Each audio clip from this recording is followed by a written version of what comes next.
Hey guys, welcome back to the channel McNallie Money, home of all things stock, investment, and personal finance related. Now for today's video, we've got a special guest for you, Geoff Morphy, who's the CEO of Bitfarms. This is a company that I personally hold. I'm super excited about moving into the back half of 2023, and we've got a lot to talk about in today's Q&A session.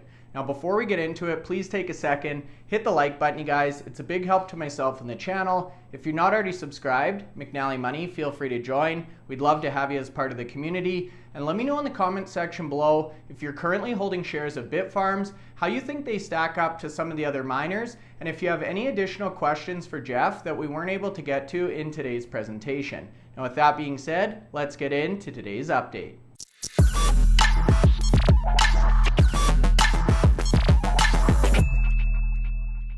Okay guys, so that's right. Today's video, we've got a special guest, none other than Geoff Morphy, who's the president and CEO of Bitfarms. Now, as you guys know, this is a company I personally hold. I'm very excited about their future moving into next year's halving event, and I'm really happy to welcome Geoff to the channel. So thanks so much for being with us here today. Looking forward to the conversation, Geoff. Bryce, thank you for having us. We've been wanting to do this for a while. Excellent. So we'll get right into it. Since it's your first time here, can you tell us a little bit about yourself and how you ended up with Bitfarms? That's a common question these days, but yes, sure. I may not look like it, but I actually have sort of almost 40 years of experience in my career in financing and structuring and operating companies, having started in commercial lending, structured range financings for piles of mid-market and corporate entities and project finance companies over the years. Yeah. My last gig as a banker was back in 2008 in the recession when I led ABN AMRO and LaSalle Bank out of Chicago. I ran their whole Canadian operation. And then recession hit, I shifted gears into being an advisor with a boutique iBank firm, doing a lot of restructurings at that point because of the recession, and then evolving into high growth financing, technology, a lot of different sectors, succession work as well. So I really worked with a lot of business owners, operationally, business plans, and that type of thing. Great. In 2016, I joined a publicly traded company that was in a lot of investments, very diversified, needing deep turnarounds and optimizations. Okay. So it was roll up my sleeves, get involved with that, get involved with the management team, public and private companies. I was chairman, I was co-CEO of some of those firms, but working very closely with the leadership, overhauling management, doing those type of things, and was successful enough that I worked myself out of a job in 2019. I was sort of content with doing some boards and some advisory. And then a colleague of mine who had just moved on to be a director of Bitfarms because they had shuffled the deck a little bit. Yeah. I was in April and suggested that I should jump aboard as well. I interviewed in April, and lo and behold, in May, I joined in May of 2020 to the board. What was that? 7-8 days after the halving. Okay. Perfect timing. And what was it? A month and a half after COVID shut down the world. Yeah. So perfect. And then I got on the board 3 months later.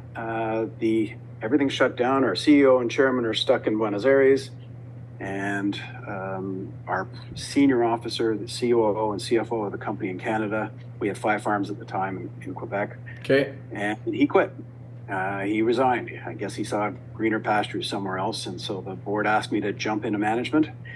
And since then, what have we done? We've increased the size of the company by over 8 times. We moved the market cap from about 25 million over, and then in the peak in 21 to over 1.6 billion dollars, I think it was. And we're sitting just under 300 million now with Bitcoin prices lower. So it's been one heck of a journey and expanding to 10 farms in 4 countries along the way. Sure. Yeah, no, great background and super interesting story. It's cool to hear how all you different guys got into these positions in the crypto field because it's so new. Now, you talked about the expansion of the number of farms. Obviously, you guys are operating in a number of different countries. Can you tell us a little bit, Geoff, about the operations of Bitfarms? Because I truly do think that is a key differentiator for you guys. Oh, it sure is. We've been around for 5.5 years, and very few other the mining firms have been around as long as we have. We came out of the chute with a full perspective, so we didn't get into the game via an RTO or a SPAC or something like that. We've been doing this for 5.5 years and solely doing it with Bitcoin. So we are what used to be known as a self-mining firm. Now I think we call them vertically integrated now. Yeah. But we've been designing, building, operating, repairing all of our farms since their beginning. And I think you've seen our peers all pretty much migrating to the same type of business model as us, because we control every single aspect of it. And without somebody else having their hand in your pocket saying we need profit margin or we need to put this in priority to you, like, we prioritize everything we do. And that's how we get the best efficiencies and the output, and has really allowed us to expand cost effectively into so many different places. We're still building farms at half of what some of our competitors are building farms for. And it's a very important aspect of what we do. And that's how we've gone from the 5 farms when I joined to 10 now, and about to be 11. Sure. Yeah, it really is quite an amazing growth story. And in the intro, I said I'm feeling more and more confident about you guys. One of the key reasons for that is really we're starting to see some traction in Argentina. I know there was a bit of a hold up there. The hash rate's expanding. And one of the other things I really like to keep an eye on, in this industry, there's a lot of numbers being thrown around. And one that I really have gravitated towards is the Bitcoin per exahash. So it's essentially an efficiency rating. Now that we have a lot of different miners and operations and power and all the rest, you guys actually ranked number 1, I believe, over the last 6 months on average, which is absolutely phenomenal. So congrats there. I retweeted that on my Twitter as well. What's the big key to success there, Geoff? How have you guys been able to set yourself apart from the pack? And you're right about the 6 months. Reggie Smith, a research analyst, just issued a report, I think it was yesterday or this morning. It only goes back 6 months, and we were either outright number 1 or tied at number 1 in each of the last 6 months. So this isn't a fluke. This we work hard on, and that goes back to what we were talking about: being vertically integrated, controlling the aspects of it, and then having an amazing proprietary software system that really goes in and tells us quite literally every 3 seconds what every miner is doing in every location, in every rack. Wow. In terms performance. It's also a facilities management software. So if a fan goes down in a miner or if a board goes down in a miner, we know where it is. We send a technician. He knows exactly where that miner is, pulls it. We've got our own repair labs, plural, in our locations. We send it off. We get it fixed. We put it back in action. You need to get that return on assets. The other part of it is you need to sign good contracts. And 9 out of our 10 contracts are low-cost hydroelectricity, renewables. And so it's consistent. They're not part of commodity-based pricing where natural gas, as we saw in Europe, and then the whole pricing migrated to North America, can send you up. So between the combination of low-cost, predictable contracts and highly efficient operations, we squeeze the most out of our miners. And even with other miners saying we are buying the latest and greatest with the incredible efficiencies, we're beating them. And without buying those type of miners that achieve 10, 15% more performance sort of as per the spec, or 2.5 times more money. So it's cost effectiveness. And it's one of the reasons why we generate generally more cash than from operations on a per unit basis than the vast majority of our competitors. Yeah, no, really good points there. And it's interesting, we talked about this in a recent Bitfarms video I did actually, that based on the efficiency and the economics you're seeing, even a few $1,000 move in the price of Bitcoin has significant impact to the bottom line for these high efficient miners. So that's definitely, again, one of the reasons I'm so bullish on your company. Now, the other one just came out recently as well, is you hit 5.3 exahash. Now, you probably know as well as I do, Geoff, people are throwing around big targets. By next year, we'll be at X, Y, Z, exahash, whatever. You guys are actually doing it. You're one of the highest megawatt or capacity companies currently operating. What does that mean for the company? Well, year to date, we are the 5th largest in terms of Bitcoin mined. Okay. I think we don't generally go and tout how many machines that we've gone and bought and are sitting on the floor. It's all about getting them hashing and getting cash flow from from operations. And that's what our investors seek is a highly accretive company. Yeah. So 5.3 is just a moment in time. We also recently announced that our 6 exahash target for the end of the year, we've advanced to September 30th. Yeah. So it's getting more predictable. So, and a lot of that has to do with Argentina. We've brought that on board now. We've got the lower price contract happening now. We had some issues with the Argentine government on various permits and approvals that took a lot longer than we expected, and then problem getting miners into the country, but we've solved those things now. So we just over the last few weeks, we've announced a lot of sort of new miner acquisitions, very good pricing. Yep. And they're starting to arrive in Argentina and getting installed. So we were only about 6 megawatts with the initial miners, and so we've moved that up to the 19 and then about 28-ish right now. Over 40 is in our sites. The facility is completely built for 50. Okay. And so that target encompasses bringing miners in by September 30th, plus an acquisition in Quebec, which will bring 11 more megawatts in that acquisition. It should be closing in the next week or two. Okay. And we've already started building that out. So we're pretty confident about that, adding more capacity. And we are absolutely bird dogging for other locations actively in all our geographies and other geographies too. We've got a corporate development team that's specifically focused on looking at organic and inorganic opportunities. And okay, there's good ones, but the target is get it done so that it's accretive by the halving, because we want to be lean and mean for the halving. No uncertainty. We don't want debt. We do not want CapEx. Yeah. We do not want overhang. If we're going to put money into CapEx now in production, they need to be humming by the time the halving happens. Sure. And that was going to be one of my questions. I know you guys have publicly expressed you want to be debt-free by the halving event next year, 2024. That's still the plan, it sounds like, Geoff?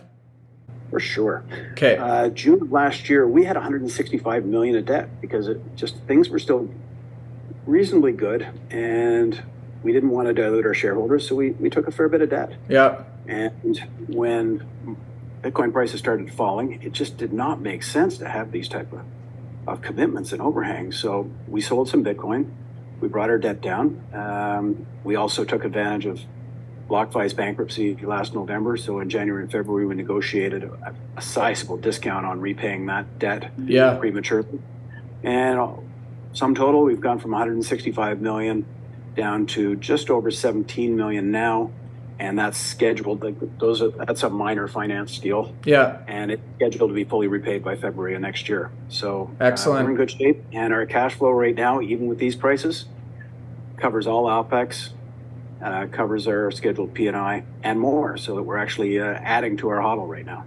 Yeah, I've noticed you guys are slowly adding each month, and that's great to see as well. And the other thing I'll give you a kudos, Geoff, since I've been following the company, you talked about your 6 exahash goal being pulled in to September. You guys have a history of meeting commitments, meeting deadlines, exceeding commitments and deadlines. So I got to say, as an investor, it's a vote of confidence, right? That people do what they say. So that's great.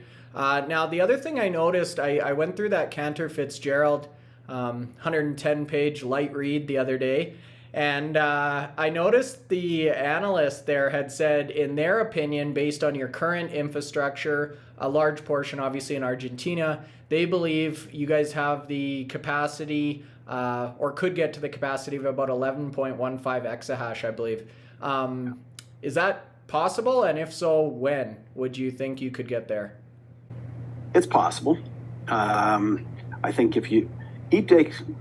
Josh is a very good analyst, and yes, it was a 110-page report, and like you sort of, okay, yes, this is a lot of quality input, and page for page, I think he wrote more on us than anybody else. Oh yeah, that he follows, but it's possible, and it's really built on the 210 megawatt power purchase agreement in the one site in Argentina. We haven't made that type of guidance. Right now we're building out the 50 megawatt. We're looking at a little bit more there, but we don't want, our approach right from the start is don't get too concentrated. Make sure that you remain diversified. Okay. As we've seen with scares with the Biden sort of 30% tax and some of the things that have been happening in Texas lately. Yeah. governments are a bit unpredictable right now, and what they're trying to do. And diversified means that if we were to lose an operation, it wouldn't drag us all down. We don't have all our eggs in one basket. So I think Argentina's the same. They've got an election later this year. We're happy to build out the 50 megawatts. That's the low-hanging fruit. There's probably a bit more that we will try to do this year, and I can tell you that we are looking at timelines and construction and costs to see about doing that. But there's some great opportunities in Paraguay as well.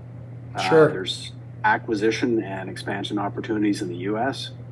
We're already building out the expansion in Quebec. So we're going to do what we can before the halving, and then just make sure that we are positioned to survive the halving and ready to jump on opportunities, because there's going to be a lot of pain. I think some of the other miners at higher costs are going to probably choke, and that's good for us in terms of market share as the network hash rate drops. But those folks with good miners, good power purchase agreements, and really are hanging on by a thread could be really good opportunities in 2024. Yeah, most definitely. And for those of you who aren't super familiar, the halving is essentially when the reward for solving these blocks is cut in half. And then you also have touched on network difficulty there. So I would agree with you, Geoff, that it may present a great buying opportunity, especially if you guys have no debt, right, going into that. So no, that's phenomenal. And the last question, I guess I'll kind of combine two. Is not having CapEx commitments too. Like those folks that have bought a pile of miners and still have to pay for them, if they're being delivered and they have to make big payments for CapEx after the halving and the rewards aren't there, they're going to default. So it's more than just debt. Sure, sorry, and that's a good point. So existing purchase orders on equipment that are outstanding, that is a good call out. Thanks, Geoff. And to end off today, I guess I'll kind of combine two questions. What is your number one focus at the company right now, and what is the company's number one focus moving into the halving next year? And I would imagine they're probably one and the same, but I'll ask them both, I guess. Well, one is an internal question, one is an external question, I think. And internally, relentlessly going for efficiencies. And relentlessly looking for good opportunities to expand. Like, we're going to only expand to things where we can satisfy our internal criteria of low cost surplus power, predictable, and where we can execute in a cost effective manner. It's continuing to optimize the management team, the proprietary software, all these things that just make us operate at a completely different level. And externally, of course it's growth, but I think so much now it's education. Like this we're still so young in this industry, and a lot of people understand it, a lot of more people don't. And we've got governments that are trying and really, quite frankly, failing to understand what we do, where we can, if we were to work more closely with them and educate them, I think we could really help what they do in terms of power grids and investment and more jobs and all that type of stuff. And then we have institutions and adoption. So it's teaching them that Bitcoin mining and Bitcoin is really the future, and we believe in it, and increasingly the world's going to believe in it. We've got governments that are just printing money galore and fueling inflation. It's been reckless. So Bitcoin is a real answer, and I think as more people get to know that, the more they need to get to know us and what we do as a proxy for Bitcoin and their ability to get into us and what we're going to do long term. So I like what you hit on there. I fundamentally do believe in the soundness of Bitcoin as an alternate to fiat currency. And I just read the Bitcoin standard not long ago, and it paints a very good case for that. The other thing you mentioned that's always ironic is, the Bitcoin miners were made out to be these terrible energy users, and really they help with grid stability and are using surplus power that otherwise goes to waste, right? So it's funny how things have changed, but I agree with you, Geoff, that we're just scratching the surface, and education is crucial here. So you know what, I really appreciate your time today. I hope we can get you back on soon. This has been great. Again, you guys, Bitfarms is one that I'm personally holding, very excited about over the next few quarters here.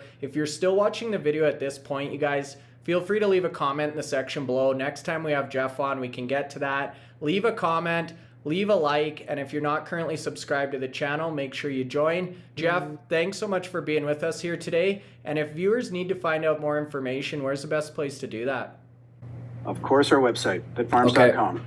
And we got an investor portal. Send a note to them if you have questions. But tune in for our quarterly calls and our monthly production reports every time, first of the month. We started that for the industry. I know. I love it. Always on time. Like I said, you guys are delivering on promises. Okay, thanks so much for the chat today. We appreciate your time. Thanks, Bryce. Take care.